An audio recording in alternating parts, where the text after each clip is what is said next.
로마서 3장 21절에서 31절 말씀입니다. 로마서 3장 21절에서 31절 말씀입니다. 찾으신 줄 알고 저부터 한 절씩 교독하고 마지막 31절을 함께 읽도록 하겠습니다. 저부터 21절 읽을게요. 이제는 율법에 하나님의 한 의가 나타났으니 율법과 선지자들에게 증거를 받은 것이라.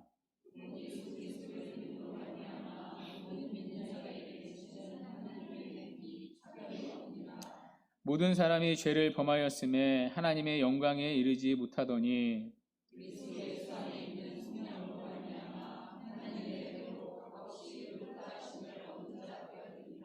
이 예수를 하나님이 그의 피로써 믿음으로 말미암는 화목 제물로 세우셨으니 이는 하나님께서 길이 참으시는 중에 전에 지은 죄를 간과하심으로 자기의 의로우심을 나타내려 하심이니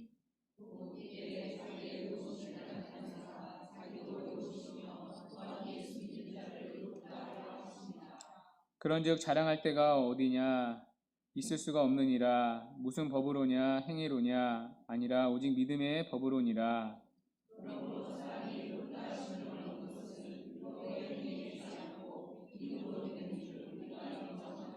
하나님은 다만 유대인의 하나님이시냐 또한 이방인의 하나님은 아니시냐 진실로 이방인의 하나님도 되시느니라.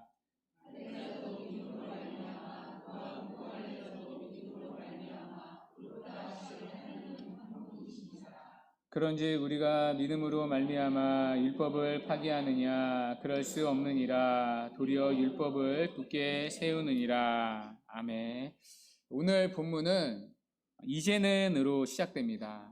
그런데 원문으로는 그러나로 시작됩니다. 우리말 성경에는 번역이 빠져 있는데요. 이제는 앞에 그러나라는 반전 접속사가 있습니다. 그러나 이제는입니다. 크랜필드는 그러나 이제는을 로마서의 중심이라고 했습니다. 레온 모리스는 지금까지 쓰여진 다니엘 문장 가운데 가장 중요한 문장이 그러나 이제는이라고 했습니다. 마틴 로이드 존스 목사님은 오늘 21절을 역사상 가장 위대한 반전, 위대한 전환이라고 했습니다. 성경에서 그러나 이제는 이라는 두 마디보다 더 경이로운 단어는 없다고 했습니다. 심지어 그분은 로마서를 설교할 때 1장부터 설교하지 않았습니다. 1장이 아니라 3장 20절부터 설교를 했습니다. 그러나 이제는 이라는 이 위대한 전환을 가장 먼저 전하고 싶었기 때문입니다. 자, 그러면 어떤 전환, 어떤 반전입니까? 자, 앞에서 바울은 누구도 율법으로는 구원을 받을 수 없다고 했습니다. 율법으로는 우리의 죄만 깨달을 뿐입니다. 율법은 오늘도 내가 하나님 앞에 죄인이라고 고발합니다.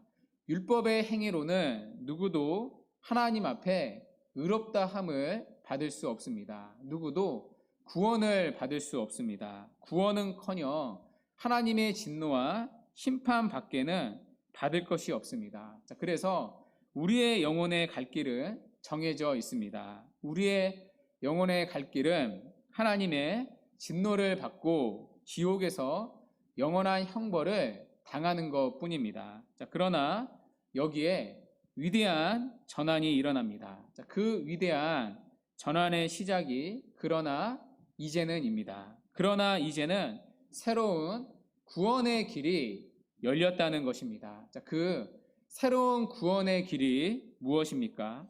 그러나 이제는 율법 외에 나타난 하나님의 의입니다. 율법 외에 나타난 의입니다. 율법 외라는 말은 율법과 상관없는 율법과 별개라는 뜻입니다. 율법을 지켜서 얻는 의가 아니라는 뜻입니다. 새로운 의입니다. 바로 하나님의 의입니다. 사람의 의가 아니라 하나님의 의입니다. 사람이 율법을 지켜서 얻는 의가 아니라 하나님이 친히 마련하신 의입니다. 하나님이 마련하신 의, 하나님이 선물로 주시는 의가 나타났다는 것입니다. 이 하나님의 의는 갑툭튀가 아닙니다. 갑자기 나타난 게 아닙니다. 21절에 보면요, 율법과 선지자들에게 증거를 받았다고 말합니다. 율법과 선지자들은요, 하나의 관용적인 표현입니다. 구약 성경을 가리키는 표현이죠. 구약에 이미 하나님이 마련하신 의, 하나님이 주시는 의가 나타났다는 것입니다. 자, 그렇다면 구약에서부터 나타난 하나님의 의는 무엇입니까? 그 하나님의 의가 무엇인지 22절에 나옵니다. 우리 22절 다시 한번 읽어볼게요. 시작. 그 예수 그리스도를 믿음으로 말미암아 치는 하나님의 의니 차별이 없느니라. 아멘. 여러분, 하나님의 의가 무엇입니까? 바로 예수 그리스도를 믿음으로 받는 의입니다. 율법을 지켜서 받는 의가 아닙니다. 행위의 의가 아닙니다. 믿음의 의입니다. 오직 믿음으로 받는 믿음의 의입니다. 누구를요? 예수 그리스도를 믿음으로 받는 하나님의 의입니다. 이것을 교리적으로 이신칭이라고 말합니다. 오직 믿음으로 말미암아 하나님 앞에 의롭다 칭함을 받는다, 의롭다 여김을 받는다는 뜻입니다. 이것이 기독교가 말하는 구원의 방법, 복음입니다. 이 복음은 매우 파격적인 선언입니다. 왜냐하면 그 어떤 종교도, 그 어떤 누구도 이러한 구원의 길을 말한 적이 없기 때문입니다. 유대인조차도 율법을 지켜서 구원을 받아야 한다고 했습니다. 그러나 율법을 지켜서는 누구도 구원을 받을 수 없습니다. 율법은 이것을 지켜서 구원을 받으라고 준 것이 아니라 우리의 죄를 깨달으라고 준 것이기 때문입니다. 자, 그러나 유대인들은 율법의 목적을 오해해서 구원 얻는 수단으로 사용을 했습니다. 자, 그래서 그들은 되지도 않는 율법의 행함으로 하나님 앞에 서려고 했습니다. 자, 그 결과 그들은 하나님의 심판 아래 놓이게 되었습니다. 다른 종교도 마찬가지이죠. 다른 종교도 전부 다 인간의 노력과 행함을 강조합니다. 착하게 살아야 한다. 선을 쌓아야 한다. 너희의 행위와 공로로 천국에 갈 수 있다고 가르칩니다. 그러나 누구도 자기의 행함으로는 구원을 받을 수 없습니다. 누구도 자력으로는 천국에 갈 수가 없습니다. 의인은 없나니 하나도 없기 때문입니다. 모두가 다 죄인이기 때문입니다. 그래서 누구도 자기의 행함으로는 의롭다 여김을 받을 수 없습니다. 그렇기 때문에 유대인이나 이방인이나 모두가 하나님의 심판 아래에 있습니다. 자, 그러나 이제는 그 어느 종교도 그 어떤 누구도 이야기하지 않은 의의 길, 누구도 알지 못했던 구원의 길이 있다고 말합니다. 오직 믿음으로 받는 믿음의 의입니다. 율법을 지켜서 획득하는 의가 아닙니다. 행위의 의가 아닙니다. 믿음의 의입니다. 믿기만 하면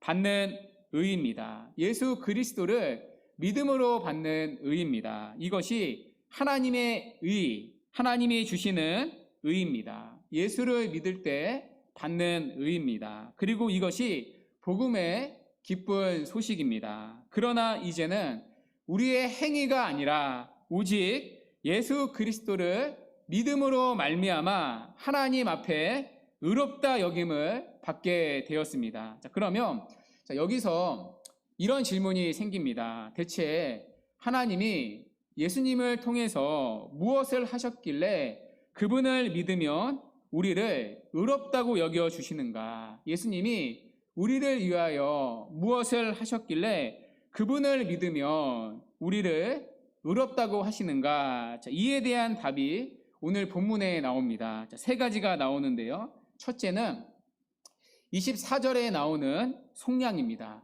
여러분, 속량이 무엇입니까? 속량은 값을 지불하고 사는 것을 뜻합니다. 자, 그래서 이 속량은요, 시장 용어입니다. 특별히 노예 시장에서 사용되던 용어입니다. 지금은 이제 노예 제도가 없습니다. 자, 그러나 2000년 전 로마 제국에는 이 노예 제도가 있었습니다. 노예가 되는 이유는 여러 가지 있는데요. 그 가운데 하나가 누군가에게 빚을 지는 경우입니다. 그러니까 빚을 지면 그 자신이나 가족이 노예로 팔려갔습니다. 노예에서 풀려나는 길은 둘 중에 하나밖에 없습니다. 평생 노예가 되든지 누군가가 대신 갚아주든지 둘 중에 하나입니다. 자, 그런데 우리도 빚을 지은 노예입니다. 자, 우리는 무엇을 빚진 노예입니까? 우리는 돈이 아니라 율법을 빚진 노예입니다. 우리가 율법을 지켜야 한다는 것은 하나님 앞에서 우리가 갚아야 할 빚과 같은 것입니다. 예를 들어 대한민국 국민은 대한민국 법을 지켜야 합니다. 자, 그것은 의무입니다. 자, 그런데 법을 어기면 어떻게 됩니까? 때로는 그 죄로 인해 사형을 당합니다. 이처럼 창조주 하나님께 지음받은 우리도 마땅히 지켜야 할 법이 있습니다. 그것이 바로 율법, 하나님의 말씀입니다. 자, 그런데 누구도 하나님의 율법을 지키지 않았습니다. 그것이 율법의 빚입니다. 율법을 어김으로써 죄의 싹은 사망이다라는 말씀대로 하나님께 빚을 지게 되었습니다. 율법을 어긴 그 죄로 말미암아 인간은 사형 선고를 받았습니다. 그리고 죄와 사망과 사탄의 노예로 살게 되었습니다. 그렇게 살다가 인간은 영원한 사망인 지옥으로 떨어질 운명이 되었습니다. 자, 그런데 인간 스스로는요, 그 율법의 빚을 갚을 수가 없습니다. 의인은 없나니 하나도 없기 때문입니다. 누구도 율법을 지켜서 의롭다고 인정받을 사람은 없다고 성경은 선언을 했습니다. 그러므로 율법의 빚을 갚을 방법이 인간 자신 안에는 없습니다. 이제 방법은 한 가지 뿐입니다. 누군가가 대신 갚아주는 것입니다. 누군가가 대신 율법의 빚을 갚아주는 것입니다. 성경이 말하는 구원의 길이 이것입니다. 하나님께서 인간에게 보여주신 구원의 길은 바로 인간이 스스로 지불할 수 없는 빚을, 율법의 빚을 대신 갚아주시는 것입니다. 그리고 이것이 하나님이 예수님을 통해 우리를 위해 하신 일입니다. 하나님이 당신의 하나밖에 없는 아들을 이 땅에 사람으로 보내신 이유가 무엇입니까? 율법의 빚을 대신 갚아주기 위해서입니다. 율법이 요구하는 것은 이 두 가지입니다. 하나는 율법을 지키지 못한 죄값을 치르는 것입니다. 죄의 값은 사망입니다. 예수님은 우리를 대신해 십자가에서 죽으셨습니다. 우리를 위해 죄의 값을 지불해 주셨습니다. 우리가 죽어야 하는데 예수님이 대신 죽으심으로 우리 대신 율법을 지키지 못한 그 죄의 값을 다 지불하셨습니다. 또 하나, 율법이 요구하는 것은요, 율법을 다 지키는 것입니다. 죄의 값을 치르는 것만이 아닙니다. 죄 용서만이 아닙니다. 율법을 다 지켜야 합니다. 그래야 하나님 앞에 의롭다라고 인정받을 수 있습니다. 예수님은 우리 대신 율법을 다 지켜주셨습니다. 그분은 죽기까지 하나님 말씀에 순종하셨습니다. 우리가 실패한 모든 율법을 다 순종해 주심으로 하나님이 요구하시는 그 일을, 율법의 의를 획득해 주셨습니다. 이렇게 예수님은 율법의 빚을 다 갚아 주셨습니다. 하나는 율법을 어긴 우리의 죄의 값을 다 치르심으로, 또 적극적으로는 율법을 대신 순종해 주심으로 율법의 빚을 다 갚아 주셨습니다. 그래서 예수님이 운명하실 때 십자가에서 하신 말씀이 무엇입니까? 내가 다 이루었도다. 헬라어로 테텔레스타이, 다 지불했다는 뜻입니다. 이렇게 하나님은 예수 그리스도를 통해 율법의 빚을 대신 지불해 주심으로 우리를 죄와 사망과 사탄의 노예에서 해방해 주셨습니다. 이렇게 대신 값을 지불하여 노예를 해방시켜 주는 것, 그것을 속량이라고 부릅니다. 이것이 예수님이 우리를 위해 하신 일, 속량입니다. 그분이 우리를 대신해 율법의 빚을 지불해 주심으로 우리를 속량해 주셨습니다. 이 속량으로 말미암아 우리는 더 이상 갚아야 할 율법의 빚이 남아있지 않습니다. 오히려 우리는 율법을 다 지킨 자가 되었습니다. 자, 그렇기 때문에 24절은 이어서 뭐라고 말합니까? 하나님의 은혜로 값없이 의롭다함을 얻었다고 말합니다. 값없이 하나님의 은혜로 되었다고 말합니다. 왜냐하면 우리가 한 것이 아무것도 없기 때문입니다. 이 속량을 위해 우리가 지불한 것은 아무것도 없기 때문입니다. 예수님이 다 지불하셨기 때문입니다. 그래서 값없는 은혜입니다. 자, 그러나 오해하면 안 됩니다. 하나님 편에서는 값싼 은혜가 아닙니다. 값을 매길 수 없는 은혜입니다. 자기 아들을 내어주셨기 때문입니다. 여러분 생각해 보십시오. 만약 여러분의 집에 강도가 들어왔다고 생각해 보십시오. 강도가 들어와서 여러분의 목에 칼을 대고 여러분을 풀어주는 조건으로 통장을 내놓으라고 한다면 통장을 내놓을 것입니다. 집문서를 내놓으라고 하면 집문서도 내놓을 것입니다.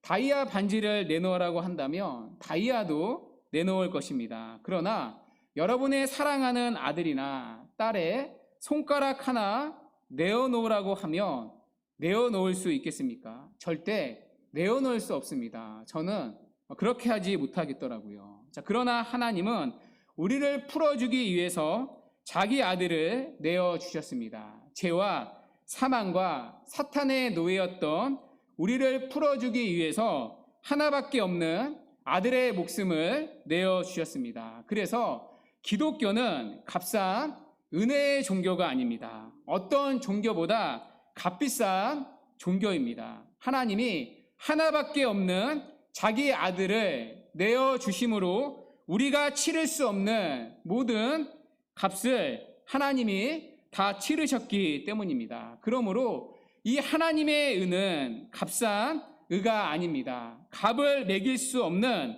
값비싼 의요, 우리의 힘으로는 도저히 살 수 없는 의입니다. 그래서 하나님은 우리에게 그저 믿으라고 하시는 것입니다. 우리더러 아무것도 하지 말고 믿으라고 하시는 이유는 값싸서 그런 것이 아니라 하나님이 우리가 치를 수 없는 엄청나게 비싼 값을 다 지불해 주셨기 때문입니다. 하나밖에 없는 자기 아들 예수님을 통해서 값을 다 지불하셨기 때문입니다. 이것이 하나님이 예수님을 통해서 우리를 위해 하신 일 속량입니다. 이 속량으로 말미암아 우리는 죄에서 벗어나 의롭다함을 받게 되었습니다. 이어서 하나님이 예수님을 통해 이루신 일 둘째는 화목입니다. 자, 그 화목이 25절에 나오는데요. 우리 25절 함께 읽어보겠습니다. 시작.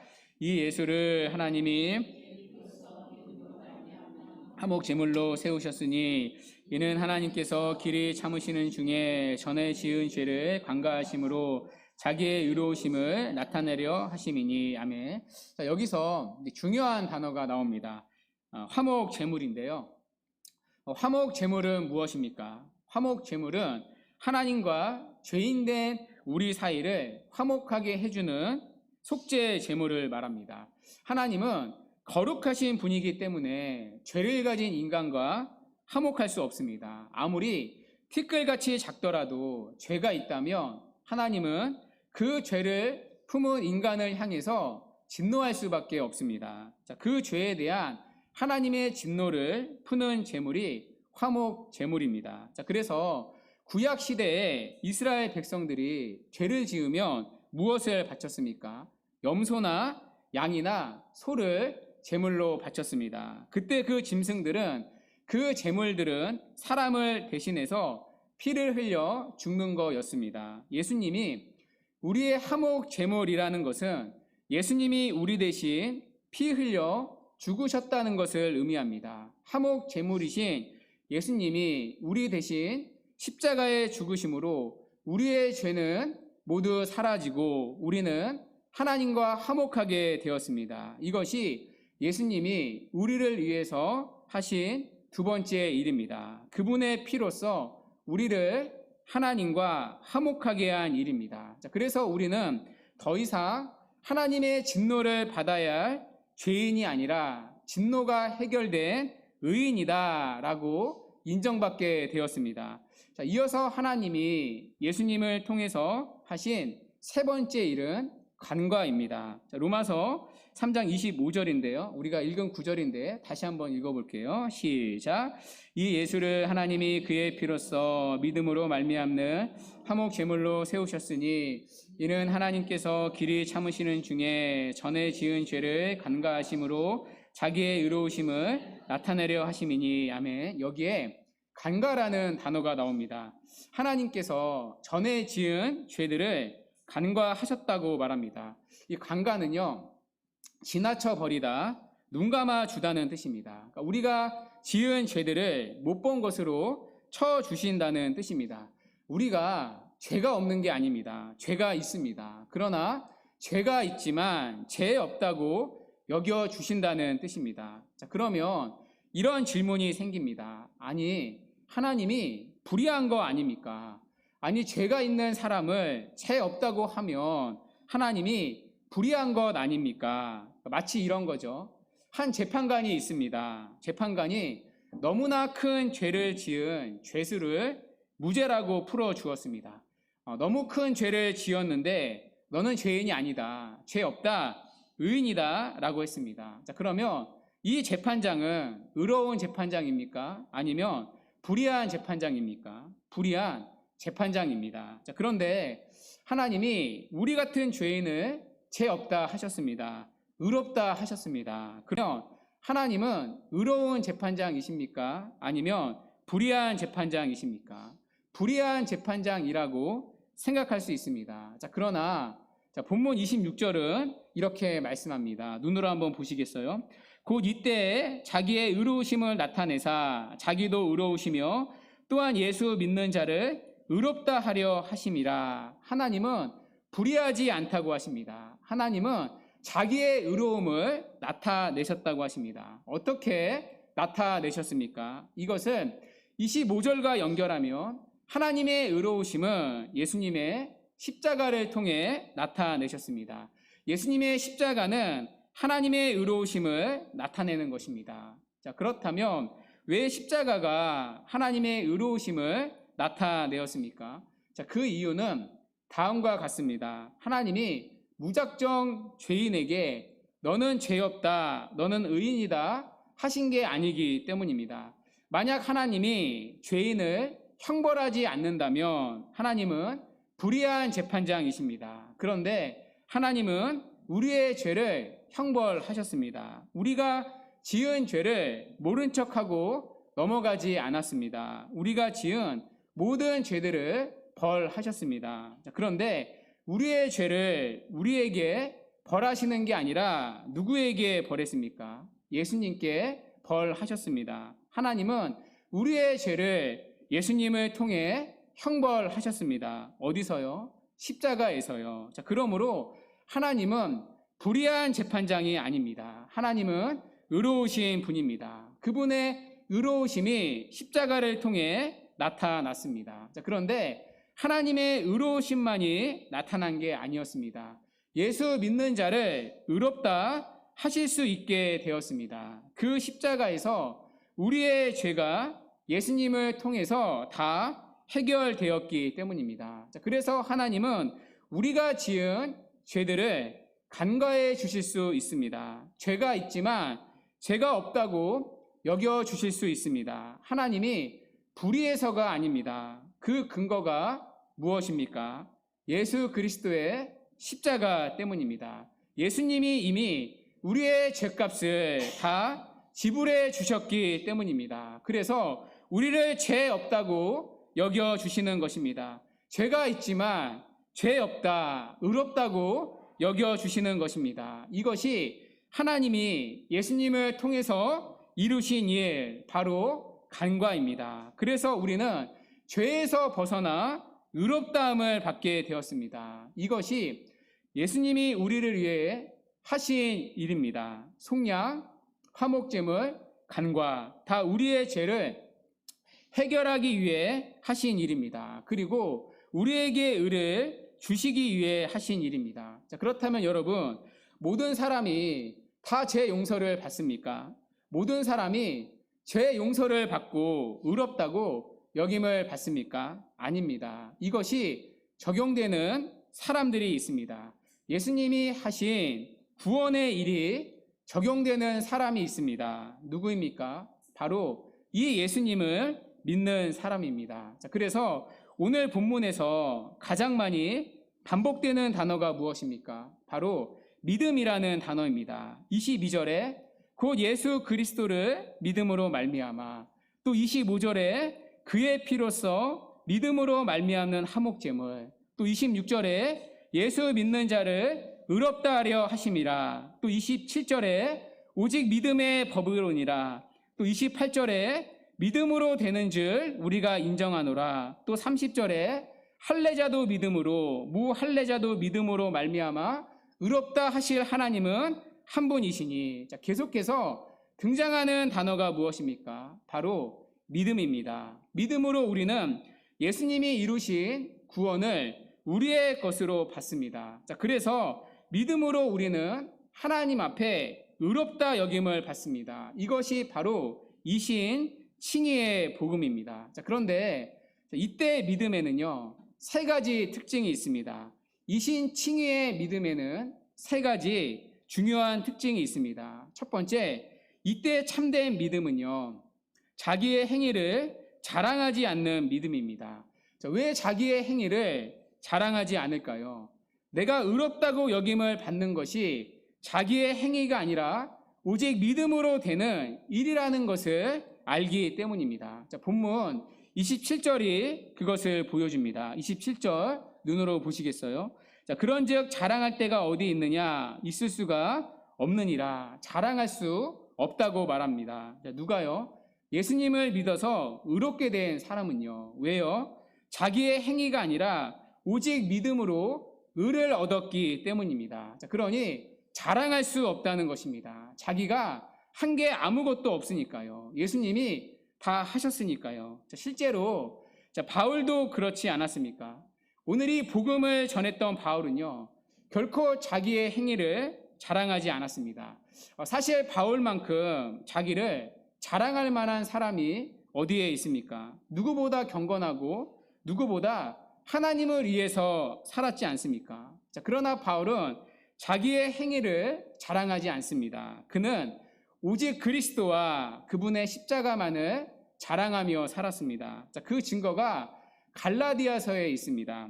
갈라디아서 6장 14절에서 바울은 우리 주 예수 그리스도의 십자가 밖에는 아무것도 내게는 자랑할 것이 없다고 했습니다. 왜냐하면 그는 자기의 행위가 아니라 전적으로 그리스도의 사역으로만 구원받은 존재라는 것을 누구보다 잘 알았기 때문입니다. 그래서 바울은 자기를 자랑하지 않았습니다. 예수님만이 유일한 자랑이 되었습니다. 그래서 참된 믿음의 사람은요, 자랑이 아니라 찬양하는 자입니다. 그래서 자랑하는가의 여부는요, 그가 믿음의 사람인지 아닌지를 분별하는 시금석입니다. 자기의 행위로 하나님 앞에 설 수 있다고 생각하는 사람은 모든 경건과 봉사를 자기의 공로로 자랑할 것입니다. 그러나 이신 칭의의 믿음은 결코 인간의 공로에 대해 자랑할 여지를 주지를 않습니다. 오직 주의 은혜만을 감사하며 주님이 하신 일만을 자랑합니다. 그런 면에서 팀 켈러는 이런 말을 했습니다. 그리스도인과 종교적인 사람들의 가장 큰 차이는 죄가 아니라 착한 행위에 대한 태도에 있다. 그리스도인은 잘못된 동기에서 비롯된 착한 행위조차 회개하고 그 모든 행위의 열매가 은혜로 비롯된 것임을 알고 감사한다. 하지만 종교적인 사람은 그 착한 행위를 의존하여 하나님께 나아가려고 하고 그것을 자랑한다. 여러분 어렵지 않으시죠? 자, 그러므로 여러분 결국 믿음의 걸림돌이 무엇입니까? 죄입니까? 아닙니다. 물론 죄가 맞습니다. 자, 그러나 그 죄는 무엇입니까? 자기의 선한 행위입니다. 자기 의입니다. 존 걸스터너는 이렇게 말했습니다. 하나님께 가는 길은 넓디 넓다. 죄인이 하나님께 가는 길을 아무것도 방해하지 못한다. 하나님이 불경건한 자를 의롭다 하셨기에 어떤 죄도 그를 물러서게 하지 못한다. 다만 이제 죄인의 선한 행위들만이 하나님과 죄인 사이를 가로막을 수 있다.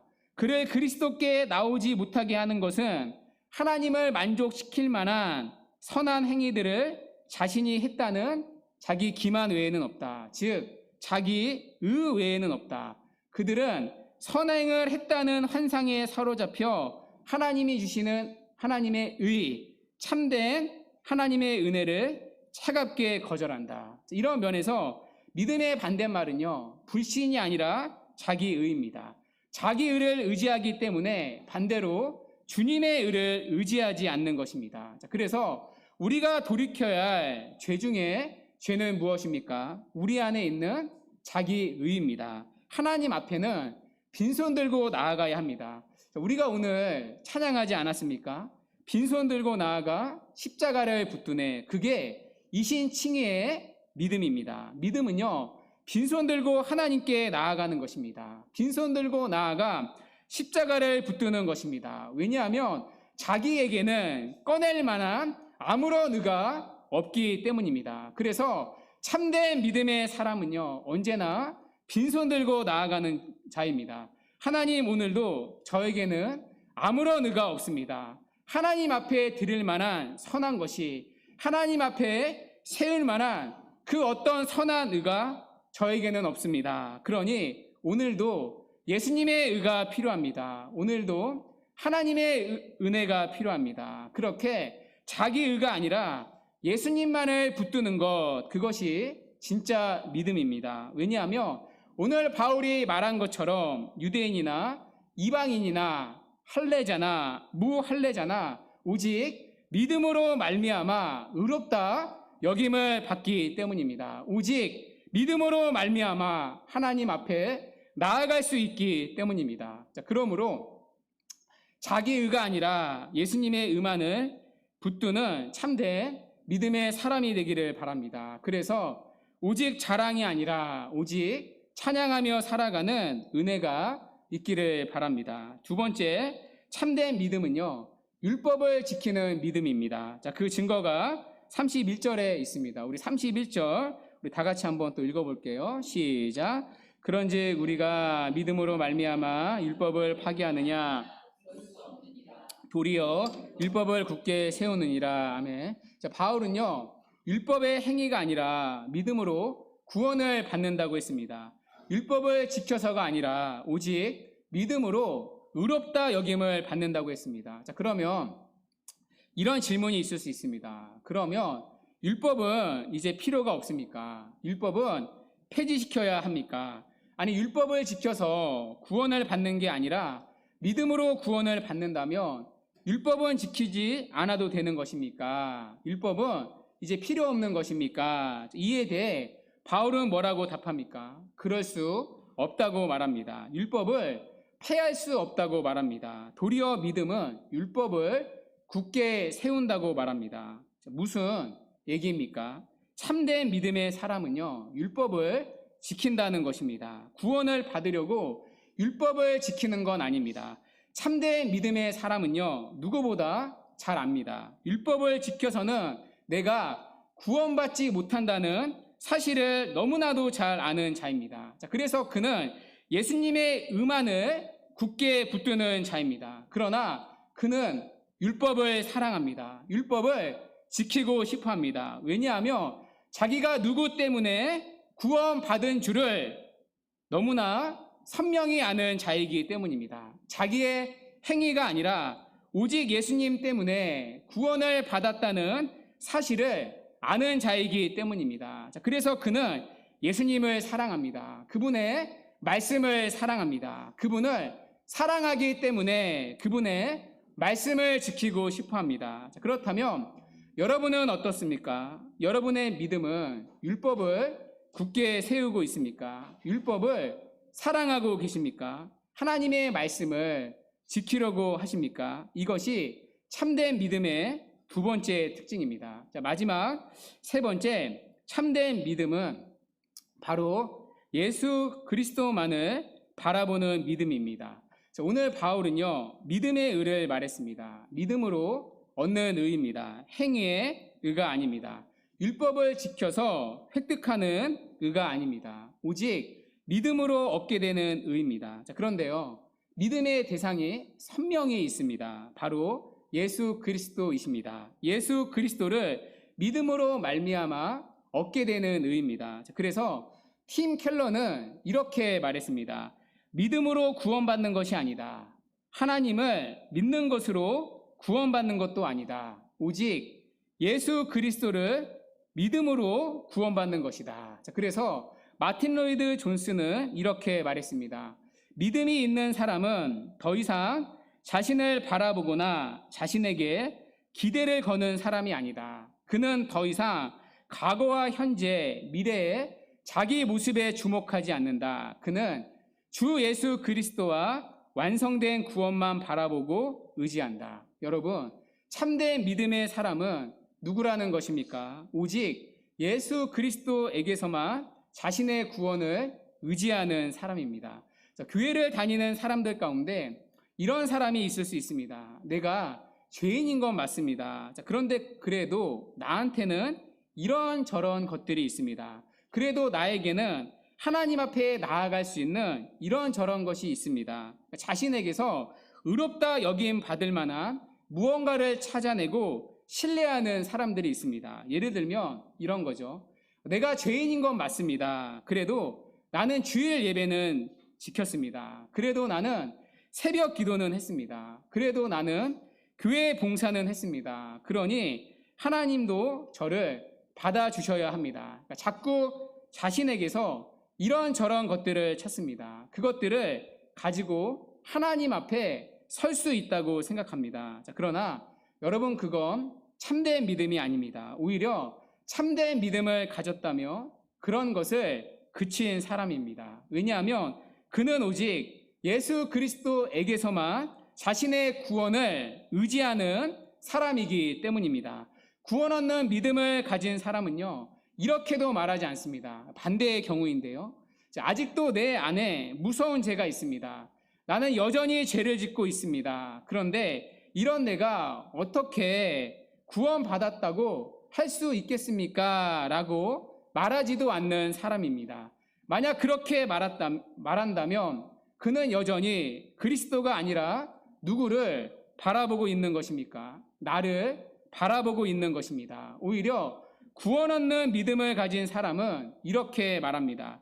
나는 과거에 말할 수 없는 죄를 지었습니다. 나는 죄된 삶을 살았습니다. 나는 지금도 내 안에 있는 무수히 많은 죄들을 알고 있습니다. 그렇지만 그럼에도 불구하고 나는 하나님 앞에 의롭다 여김을 받는 사람입니다. 왜냐하면 내 자신이 의로워서가 아니라 주 예수 그리스도가 나의 의가 되시기 때문입니다. 그래서 나는 그럼에도 불구하고 하나님의 자녀입니다 라고 말하는 사람입니다. 그렇게 자기 자신이 아니라 오직 예수 그리스도만을 바라보는 사람, 그 사람이 참된 믿음을 가진 자입니다. 자, 그래서 이 4세기에 어거스틴이라고 있었습니다. 우리가 너무나 잘 아는 이제 신앙의 선배인데요. 이 참회록을 쓴 이제 초대교회 교부입니다.